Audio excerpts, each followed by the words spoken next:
Okay, today we're going to take a look at a video that Tom sent me. Tom's from Australia. He's a 21-year-old throwing the 2K about 45 meters. His concerns were blocking late, having a improper orbit, and jumping at the finish. So I drew some lines on here on his video that he sent. Let's take a look at it. All right. A few things that I noticed. I like pretty much everything as he winds up, comes out, drops down.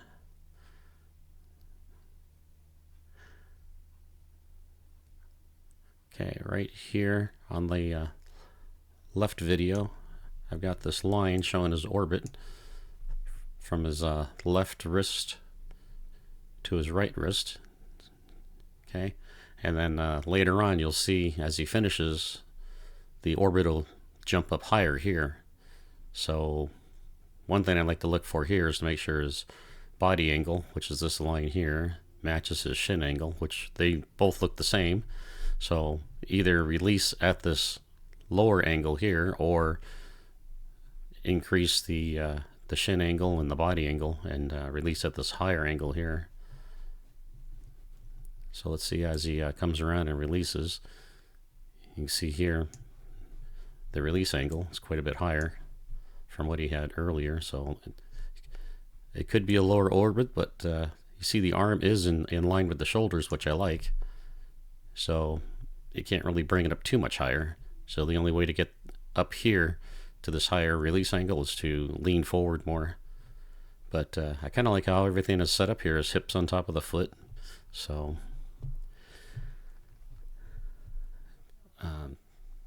probably want to end up with a lower angle here at the finish. You kind of take a look on the right video here at the release. I've got this line right here. You can see how the discus leaves his hand. It looks like the front tips down. See, now it's flat.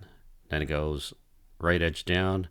Now it's flat again with you can see the top of the discus. You can see now you can only see the edge.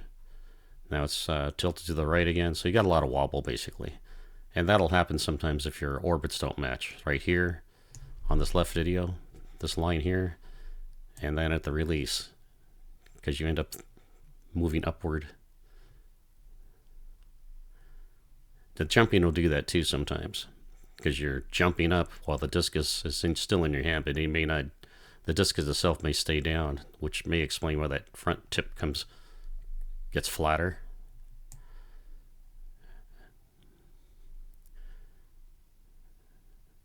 Okay, so that was one thing, was the orbit. The other thing was the late block, and that has to do with the jumping too.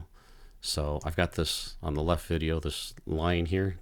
That's where your left leg is through the hip, the left foot through the hip right here. See this line here? It's almost vertical. You would want that to be angled back a little bit more. So it's a little bit late, but what's happening is, if you look at this red arrow here, I've got aimed at your hips. You can see your hip shift forward as your left foot comes down. You can see right here. See how much the hip shifts forward.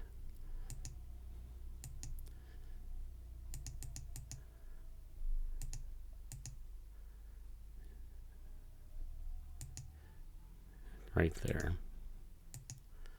We are trying to drive that hip forward, but you don't want the hips to shift where, if you look at this left hip over here, you see how it keeps moving forward, and then you go to a vertical leg. What you want to do is land with your leg bent like this, like you have here, and then keep that left hip back. And as you extend this left leg, it drives that left hip back. So that leg will stay angled backward rather than allowing you to go vertical here. Okay. All right. The other thing noticed here, you've got this arch in your back here. You want to try to keep your back as straight as possible. So as you rotate right here out of the power position, rotate to the front, Don't try to just push your hips forward and leave your head back. Try to rotate everything from this foot through your head on a single axis. Okay, now you see you've got the axis here from your hip down, and you've got this axis here from your hip to your head. You want that to be as straight as a line as you can. Okay, so you definitely want to avoid arching your back there.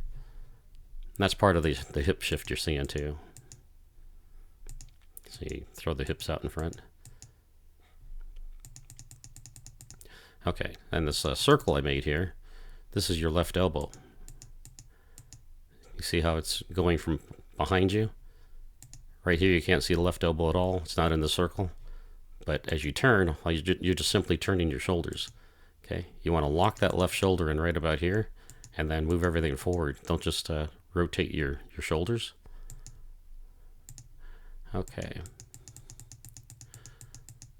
Another thing, over here on the right, I've got this almost 90-degree angle here. And that is, you can see right here, the discus is behind your shoulder. It's behind quite a bit though.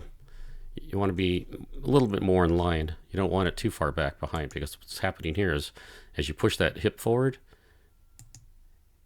you can see right here, you're leaving that the discus behind you. And at the end, it becomes almost just an arm throw. Okay. Try to get that discus in your arm maybe a little bit straighter here, so it's not behind you as you release. You can see in the other photo on the left too how far behind you it is. You want that almost next to you. You see you're really accelerated in here, but you want to turn that with the shoulders, not just the arm but by itself.